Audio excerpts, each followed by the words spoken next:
Hello guys, welcome to my channel. मैं सनत आप सभी लोगों का स्वागत करता हूं। तो दोस्तों, आज जन्माष्टमी का दिन है। बहुत दिनों के बाद मैं वीडियो बना रहा हूं। तो आज हम लोग डिस्कस करने जा रहे हैं फर्स्ट ईयर का जो इंजीनियरिंग ड्राइंग है उसके बारे में। वो जो टॉपिक है वो हम लोग आज स्टार्ट करने वाले हैं। तो दोस्तों, इंजीनियरिंग ड्राइंग जो है बहुत ही इम्पॉर्टेंट और बहुत ही इंटरेस्टिंग एक सब्जेक्ट है। हालांकि मेरा ये मानना है, जब मैं इंजीनियरिंग पढ़ता था तो मेरा एक वन ऑफ द बेस्ट और बहुत ही मतलब अच्छा एक सब्जेक्ट मुझे लगता था इंजीनियरिंग ड्राइंग। बहुत ही इंटरेस्टिंग है। हालांकि बहुत सारे स्टूडेंट्स को दिक्कत आता है कि इंजीनियरिंग ड्राइंग बहुत टफ सब्जेक्ट है, उसके बारे में वो ड्राइंग करने में बहुत डिफ़िकल्टीज फेस करते हैं। तो मैं उनको ये बताना चाहता हूँ कि थोड़ा सा ध्यान देके अगर आप इंजीनियरिंग ड्राइंग को फॉलो करेंगे और उसको स्टडी करेंगे तो आपके लिए बहुत इजी हो जाएगा। ठीक है, तो आज हम डिस्कस करने जा रहे हैं इंजीनियरिंग ड्राइंग और उसका डेफिनेशन क्या है, इंजीनियरिंग ड्राइंग के साथ आर्टिस्टिक ड्राइंग का क्या डिफरेंसेस हैं और इंजीनियरिंग ड्राइंग क्यों इतना इम्पोर्टेंट है। तो दोस्तों, इंजीनियरिंग ड्राइंग इम्पोर्टेंट हर एक इंजीनियर के लिए है। तो इसीलिए हमारा जो ITI से लेकर एकदम इंजीनियरिंग के टॉप लेवल तक ये सब्जेक्ट रहता है, बहुत इम्पोर्टेंट है। तो ITI में हम लोग ड्राफ्ट्समैन बोल के एक कोर्स आता है, तो उसमें इंजीनियरिंग ड्राइंग कैसे किया जाता है उसमें सब सिखाया जाता है। डिप्लोमा लेवल में भी होता है, बीटेक लेवल में भी होता है। तो एमटेक लेवल में भी ऐसे सब्जेक्ट नहीं रहता, लेकिन उसका जो बेसिक्स है उसको उसमें फॉलो करना पड़ता है। ठीक है, तो आप इंजीनियरिंग और ड्राइंग अगर आपको अच्छे से नहीं मालूम होगा तो आप इंजीनियर बन ही नहीं सकते। और ये एक कॉमन सब्जेक्ट है, हर एक इंजीनियर को ये करना पड़ेगा, इंजीनियरिंग वर्कशॉप और इंजीनियरिंग ड्राइंग। ठीक है, अगर ड्राइंग आपको समझ में नहीं आता है तो आप इंजीनियर बन ही नहीं सकते, क्योंकि ड्राइंग से रिलेटेड हर एक काम इंडस्ट्री में होता है। ठीक है, तो आपको पहले समझना होगा वो ड्राइंग को, उसके बाद तो आप कुछ मैन्युफैक्चरिंग या कंस्ट्रक्ट करेंगे कुछ भी। ठीक है, तो ये इंजीनियरिंग ड्राइंग बहुत ही इम्पोर्टेंट है सब्जेक्ट वाइज। तो इसके लिए आपको इंजीनियरिंग ड्राइंग को बहुत अच्छे से स्टडी करना पड़ेगा। बहुत ही इजी है, आप बिल्कुल भी ध्यान मत दीजिए कौन कह रहा है कि इंजीनियरिंग ड्राइंग बहुत डिफ़िकल्ट सब्जेक्ट है। ये जो बताते हैं वो खुद स्टडी नहीं करते हैं और ध्यान नहीं देते, इसीलिए ये सब बोलते हैं। हालांकि आजकल इंजीनियरिंग ड्राइंग मैनुअली बहुत कम हो चुका है, इंडस्ट्री में भी मैनुअल ड्राइंग उठ चुका है। उसके जगह में बहुत सारे सॉफ्टवेयर आ गया है, वो इंजीनियरिंग ड्राइंग को और भी मोर इजी कर रहा है। तो आपको ड्राइंग करने का कोई ज़रूरत ही नहीं है। ऑटोकैड आ गया है, क्रियो आ गया है, बहुत सारे सॉफ्टवेयर जो है डिज़ाइन इंडस्ट्रीज़ में आ गया है। डिज़ाइन रिलेटेड वो जो लोग डिज़ाइन करते हैं वो लोग वो सॉफ्टवेयर यूज़ करके बना लेते हैं। तो लेकिन इंजीनियरिंग जो कॉलेजेस है उसमें क्या होता है, इंजीनियरिंग कॉलेजेस में आपको बेसिक जो है वो सिखाया जाता है, क्योंकि आपका अगर बेस क्लियर रहेगा तो आप इंजीनियरिंग ड्राइंग का सब कुछ आपको पता होगा। ठीक है, तो बेस अगर क्लियर होगा तो आप ऑटोकैड में भी हो या कोई सॉफ्टवेयर हो उसको सीख के आप कर सकते हैं। लेकिन बेस ही अगर क्लियर नहीं है तो आप बना के भी कुछ समझ में नहीं आएगा। ठीक है, तो इसीलिए इंजीनियरिंग ड्राइंग को आपको बहुत अच्छे से स्टडी करना है। इसीलिए फर्स्ट ईयर में हर एक ट्रेड का कॉमन सब्जेक्ट रहता है इंजीनियरिंग ड्राइंग।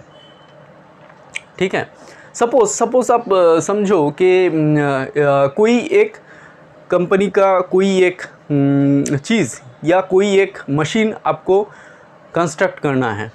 ठीक है, आपका क्लाइंट है, कोई दूसरा एक कंपनी है, शायद बाहर का है, अमेरिका का एक कंपनी आपको दे रहा है, आप इंडिया में बैठ के एक मशीन बना के उसको सप्लाई करोगे। तो अमेरिका का जो कंपनी है, क्लाइंट कंपनी है, वो आपको क्या भेजेगा, उसका रिक्वायरमेंट जो है उसके हिसाब से आपको एक ड्राइंग भेज देगा कि ये है हमारा मशीन, इसका जो साइज़ है, शेप है, सेम इसको बना के आपको भेजना है। ठीक है, क्या मटेरियल होगा, सब हर एक डिटेल्स उसमें दिया रहेगा, आपको उसको बना के भेजना है। तो वो आपको ये क्या होगा, एक डिज़ाइन किया हुआ और ड्राइंग किया हुआ एक जो है शीट भेज देगा उस मशीन का, मशीन पार्ट्स का, हर एक चीज़ का।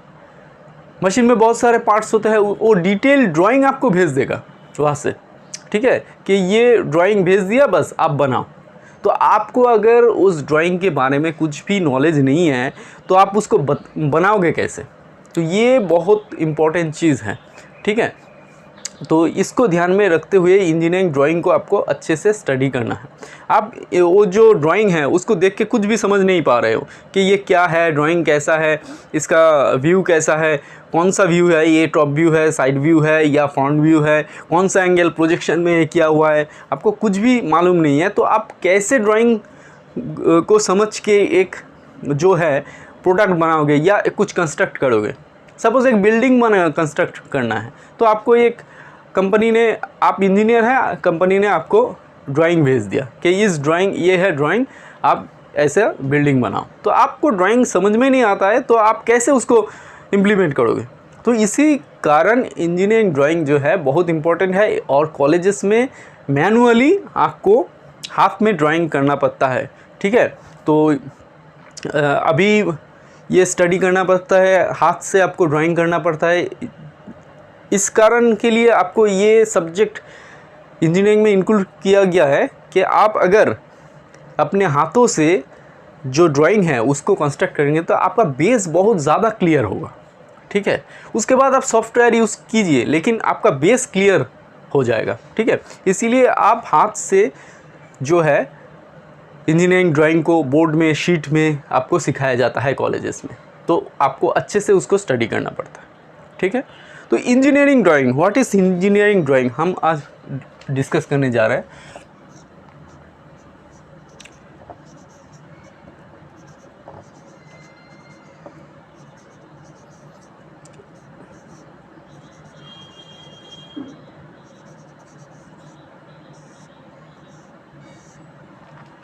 तो इंजीनियरिंग ड्राइंग, तो इसका एक डेफिनेशन, ये भी वाइवा में बहुत आता है कि इंजीनियरिंग ड्राइंग का डेफिनेशन क्या है। तो एक सिंपल सा आंसर है कि engineering drawing is a language of engineers, it is the language of engineers. तो इंजीनियरिंग ड्राइंग क्या है? एक लैंग्वेज है, आप बोल सकते हैं। एक लैंग्वेज है किसके लिए? इंजीनियर्स के लिए। तो इंजीनियर्स थ्रू दिस लैंग्वेज वो क्या करते हैं? कम्युनिकेट करते हैं, ठीक है। तो इंजीनियर्स इस लैंग्वेज के थ्रू कम्युनिकेट करते हैं, इंजीनियरिंग ड्राइंग के थ्रू, ठीक है। वो वर्बली कुछ कम्युनिकेट नहीं करते, इंजीनियरिंग ड्राइंग से वो लोग कम्युनिकेट करते हैं। सपोज़ मैं एक इंजीनियर हूँ इंडिया का, सपोज़ कोई एक इंजीनियर है अमेरिका का, तो हम उससे डील करेंगे या कम्युनिकेट करेंगे थ्रू दिस इंजीनियरिंग ड्राइंग।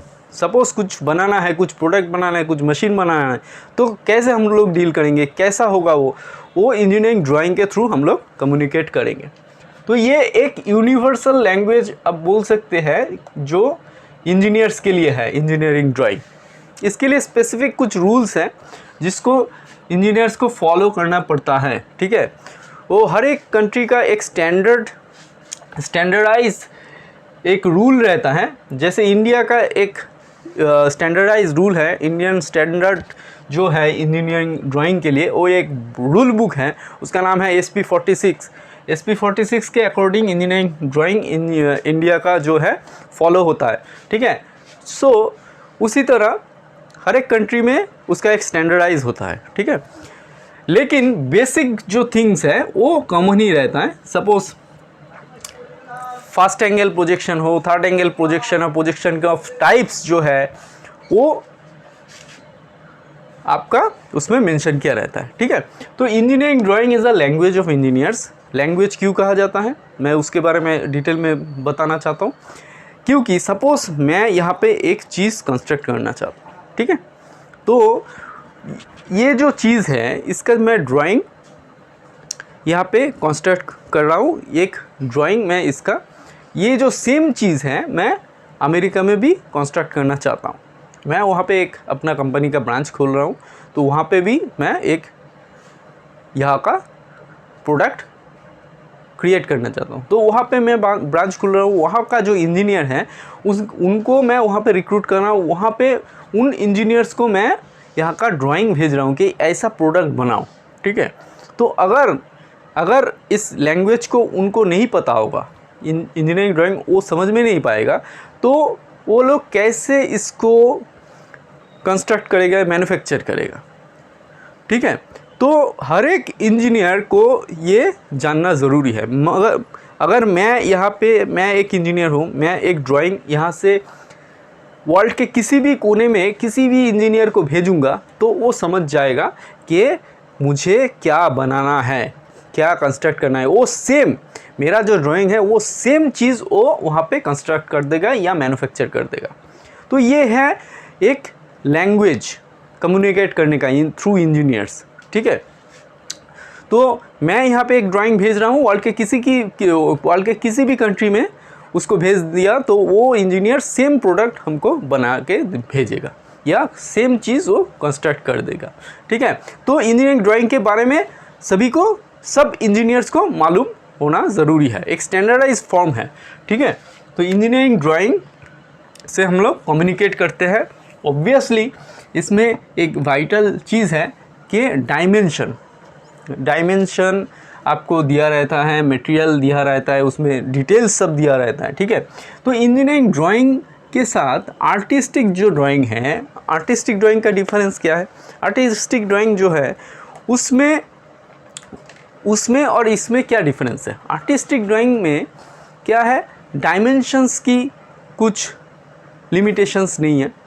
ठीक है, मैं एक यहाँ पे आर्टिस्टिक ड्राइंग में एक घर बना के पेंट करके सपोज़ अमेरिका में किसी को भेज दिया, तो वो समझ रहा है कि ये घर है, लेकिन क्या है, वो घर का जो कंस्ट्रक्शन है उसका लेंथ कितना है, उसका विड्थ कितना है। अगर मैं बोलूँ एक आर्टिस्टिक ड्राइंग करके एक घर दे के भेज दूँ कि ये वाला घर बनाओ, ठीक है, तो वो क्या सोचेगा कि इसका हाइट मुझे मालूम नहीं है, इसका विड्थ मालूम नहीं है। ठीक है, तो इसमें क्या मटेरियल से बनाना है, कुछ भी डिटेल्स दिया नहीं है, तो वो उसको कोई कॉन्सेप्ट ही नहीं आएगा वो कैसे कितना हाइट का बनाएगा, कितना लंबा घर बनाएगा, कितना चौड़ा घर बनाएगा। ठीक है, तो इसी कारण इंजीनियरिंग ड्राइंग को फॉलो किया जाता है। ठीक है, तो आर्टिस्टिक ड्राइंग में क्या होता है, आपको कोई एक कंसेप्ट नहीं मिलेगा। ठीक है, कि एक्यूरेट सेम चीज़ उसको बनाना है या नहीं बनाना है। ठीक है, तो जो सपोज़ आर्टिस्टिक ड्राइंग में एक घर आप भेज रहे हैं, तो वो घर जो भेज रहे हैं आप, तो अमेरिका में बैठा इंजीनियर वो सोच रहा है सपोज़ ये जो व्यू है, घर का जो व्यू है, जो हाउस है, हाउस का जो आर्टिस्टिक ड्राइंग मैंने भेजा उसका जो व्यू है वो फ्रंट साइड से है या टॉप से मैं देख रहा हूँ घर को, या साइड व्यू है, वो भी समझ में नहीं आएगा कि घर का जो पोजीशन है वो फ्रंट पोजीशन दिखा रहा है या साइड का व्यू दिखा रहा है, तो उसको आइडिया नहीं आएगा, वो बना नहीं पाएगा उसको। ठीक है, तो उसका हाइट कितना है, उसका लेंथ कितना होगा, उसका विड्थ कितना होगा। ठीक है, तो उसका डोर का साइज़, विंडो का साइज़ कितना होगा, मालूम नहीं है। सेम चीज़ अगर एक मशीन को यहाँ से मशीन का ड्राइंग आर्टिस्टिक ड्राइंग करके मैं भेज दूँ तो उसको कुछ मालूम नहीं पड़ेगा। तो उसमें क्या है, एक स्टैंडर्डाइज फॉर्मेट है, एक इंजीनियर्स के लिए एक स्टैंडर्डाइज फॉर्मेट है इंजीनियरिंग ड्राइंग में, और उसमें ऑब्वियसली डायमेंशंस, एक्यूरेट डायमेंशंस एक बड़ा रोल प्ले करता है। लेकिन अब बताओगे कि इतना बड़ा घर डायमेंशन में कैसे दिखाएंगे, उसमें स्केलिंग यूज़ किया जाता है। सपोज 1 किलोमीटर लंबा एक घर बनाना है, ठीक है, तो 1 किलोमीटर तो मैं शीट पे नहीं बना सकता, तो 1 किलोमीटर को मैं क्या कर सकता हूँ, 10 सेंटीमीटर में डिनोट कर सकता हूँ, स्केल करके उसको छोटा कर सकता हूँ। 1 kilometre is equals to 10 centimetre, उस हिसाब से मैं ड्राइंग रिप्रेजेंट कर सकता हूँ, तो इसको स्केलिंग बोलते हैं, स्केलिंग। ठीक है, और तो ये था इंजीनियरिंग ड्राइंग का जो इंट्रोडक्शन। इंजीनियरिंग ड्राइंग बहुत ही इम्पोर्टेंट है। ठीक है, तो बहुत ही इंटरेस्टिंग सब्जेक्ट है, आप लोग ध्यान से स्टडी करके उसको पढ़िए। तो इंजीनियरिंग ड्राइंग और आर्टिस्टिक ड्राइंग में क्या डिफरेंस है, इंजीनियरिंग ड्राइंग का डेफिनेशन क्या है, ये आप स्टडी करें। ये बहुत जगह में, बहुत वाइवा में, बहुत इंटरव्यूज़ में पूछा जाता है इंजीनियरिंग ड्राइंग का डेफिनेशन क्या है, ठीक है। तो ये आप ध्यान में रखें और स्टडी करें। इंजीनियरिंग ड्राइंग बहुत ही इंटरेस्टिंग सब्जेक्ट है। मतलब आप जब ड्राइंग करने जाओगे तो अगर आपको ये कॉन्सेप्ट आ जाएगा ड्राइंग का, स्टडी करने का, तो आपको बहुत ही इंटरेस्टिंग लगेगा, ठीक है। तो आप बोलोगे कि बहुत इजी है, बहुत इंटरेस्टिंग है इंजीनियरिंग ड्राइंग, ठीक है। तो दोस्तों आशा करता हूँ कि आज का वीडियो आपको अच्छा लगा होगा। तो नेक्स्ट वीडियो में हम लोग डिस्कस करेंगे इंजीनियरिंग ड्राइंग में जो टूल्स या इंस्ट्रूमेंट्स यूज़ होते हैं उसके बारे में। तो आज के लिए इतना ही, बाय।